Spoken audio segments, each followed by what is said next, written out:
How much of Gaza has Israel destroyed? The Israel Defense Forces have now started their latest offensive on Gaza City.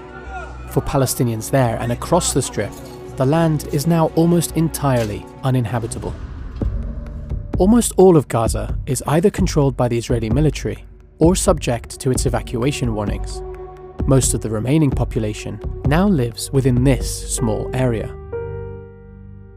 Much of Gaza has been flattened. Satellite imagery reveals the scale of the destruction.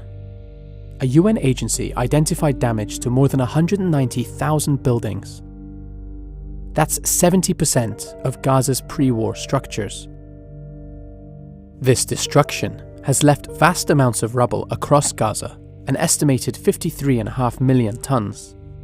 The World Bank reckons all this translates to roughly 300,000 homes damaged or destroyed, 62% of Gaza's total. The damage to Gaza isn't only from Israeli airstrikes. Israeli forces have used demolitions and bulldozers to destroy residential areas. The IDF has said it only destroys buildings out of military necessity in its fight against Hamas. But there is ample evidence to suggest otherwise. One objective appears to be to create a military buffer zone along Gaza's border. These videos were posted on social media by an IDF soldier. They show the controlled destruction of entire neighborhoods. They were reportedly taken in Gaza, a town in southern Gaza. By July 2025, it was completely flattened. If a permanent buffer zone is created and residents are unable to return, Israel's actions would amount to ethnic cleansing. Prime Minister Benjamin Netanyahu has said it is not Israel's policy to settle Gaza. We don't want to stay in Gaza, that's not our purpose. But some of the Prime Minister's powerful allies have not hidden their desire to ethnically cleanse the territory.